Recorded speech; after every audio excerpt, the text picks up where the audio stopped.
নমস্কার।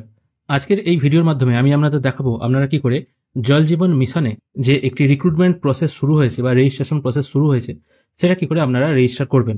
এই জল জীবন মিশন প্রকল্প হলো 2019 সালের একটি স্কিম, যেটা সেন্ট্রাল গভর্নমেন্ট দ্বারা পরিচালিত, যার লক্ষ্য ছিল প্রতিটা ঘরের প্রতিটা পরিবারকে মাথাপিছু 55 লিটার করে জল সরবরাহ করা। আপনারাও নিশ্চয়ই দেখতে পাচ্ছেন আপনাদের গ্রামে গ্রামে বিভিন্ন জায়গায় এখনো পর্যন্ত ফ্রিতে জল সরবরাহ করা হচ্ছে। সেটা পানীয় জল, অনেকে পানীয় জল হিসাবেও ব্যবহার করেন এবং প্রত্যেক বাড়িতেই কিন্তু একটা ট্যাপ কল দেওয়া হচ্ছে এবং যার প্রুফ হিসাবে শুধুমাত্র আধার কার্ড, ইলেকট্রিক বিল বা ট্যাক্সের রসিদ দিলেই কিন্তু আপনার বাড়িতে ফ্রিতে জল সরবরাহ করা হবে। নির্দিষ্ট টাইমে একটা জল আসে, আপনারা নিশ্চয়ই প্রত্যেকেই জানেন। রেজিস্ট্রেশন করার জন্য ডেসক্রিপশনে দেওয়া লিঙ্ক থেকে আপনারা সরাসরি এই ওয়েবসাইটে চলে আসতে পারবেন। এখানে আসার পর এর যে হোম পেজটা আছে সেটা এরকম।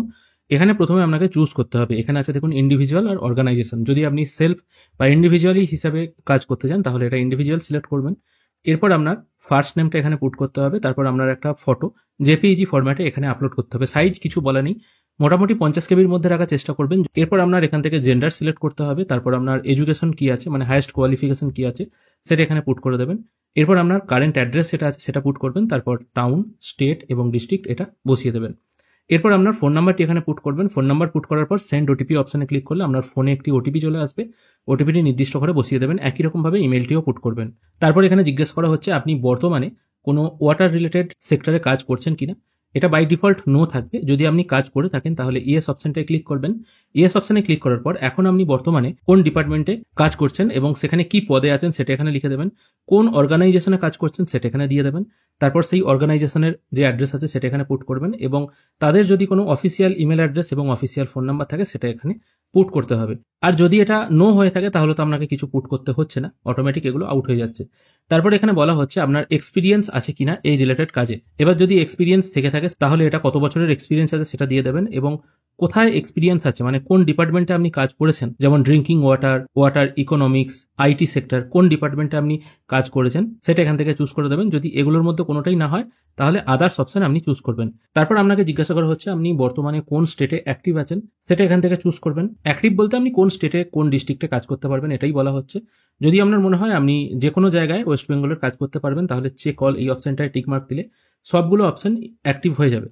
আর যদি আপনি মনে করেন আপনি ওয়েস্ট বেঙ্গলেও কাজ করতে পারবেন বা পাঞ্জাবেও কাজ করতে পারবেন তাহলে কন্ট্রোল টি প্রেস করে ওয়েস্ট বেঙ্গল, পাঞ্জাব দুটো সিলেক্ট করে নেবেন। তারপর সেখানকার যে ডিস্ট্রিক্টগুলো আছে সেগুলো চুজ করে নেবেন।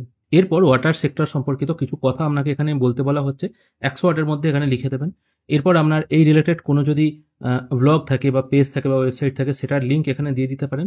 এরপর আপলোড করতে হবে আপনার একটা সিভি, সেটা পিডিএফ বা ডকুমেন্ট ফরম্যাটে এখানে আপলোড করে দেবেন এবং একটা ভ্যালিড গভর্নমেন্ট আইডি প্রুফ, সেটা আপনি ভোটার কার্ড কিংবা প্যান কার্ড আপলোড করে দেবেন। অবশ্যই আধার কার্ড কিন্তু এখানে আপলোড করবেন না, এটা কিন্তু একদম ম্যান্ডেটারি বলা আছে। এখানে যে ডকুমেন্টগুলো আপলোড করবেন সেগুলো জেপিইজি বা পিডিএফ ফরম্যাটে আপলোড করে দিয়ে এখানে যে এন্টার টেক্সট আছে, মানে যে ক্যাপচাটা আছে সেটা ফিল করে দিয়ে সাবমিট অপশনে ক্লিক করবেন। ফর্ম ফিল আপ ও ডকুমেন্ট আপলোড হয়ে যাওয়ার পর আপনার সামনে thank you for submitting your registration data এরকম একটি মেসেজ চলে আসবে। ফর কন্টিনিউ ক্লিক হিয়ার এই অপশনটায় যখনই আপনি ক্লিক করবেন আপনার সামনে আবার একটি মেসেজ আসবে যেখানে বলা হয়েছে আপনার সমস্ত ডাটাগুলো কালেকশন পারপাসে নেওয়া হয়েছে। ডাটা কালেকশনের পর আপনি যদি যোগ্য বলে মনে হন তবেই কিন্তু আপনার চাকরি হবে। রেজিস্ট্রেশন করা মানে এটা নয় যে আপনার চাকরি সেখানে ফাইনালি হয়ে গেল। আর এখানে আরেকটা কথা বলে দিই, যেখানে এক্সপিরিয়েন্স চাওয়া হচ্ছে ওখানে আপনারা হয়তো প্রশ্ন করতে পারেন এক্সপিরিয়েন্স এই ঘরটায় যেহেতু স্টার মার্ক দেওয়া আছে তাই অবশ্যই এক্সপিরিয়েন্স দরকার। এক্সপিরিয়েন্স না থাকলে কি আমি এই ফর্ম ফিল আপ করতে পারবো না? তবে এখানে আপনারা যদি এক্সপিরিয়েন্সের ঘরে 0 বসিয়ে দেন, মানে আপনার কোনো এক্সপিরিয়েন্স নেই, জাস্ট 0 লিখে দিলেন এবং আদার্স সিলেক্ট করেন এবং ওখানে যদি নট অ্যাপ্লিকেবল করে দেন তাহলে কিন্তু আপনার ফর্ম ফিল আপ হবে। তবে আপনার চাকরি হবে কিনা সেটা কিন্তু নিশ্চিতভাবে বলা যায় না, কারণ এই রিলেটেড কাজে ম্যাক্সিমাম এক্সপিরিয়েন্স মানুষদেরই কিন্তু চাকরিটা আগে হয়। এবার আপনি যদি নন এক্সপিরিয়েন্স হিসেবে গ্রাহ্য হন বা ধরা হয় আপনাকে তাহলে কিন্তু চাকরির সম্ভাবনা আপনার কিন্তু অনেকটাই ক্ষীণ হয়ে আসে। আশা করি আপনাদেরকে বোঝাতে পারলাম জল জীবন মিশনে আপনারা কি করে রেজিস্ট্রেশন করবেন।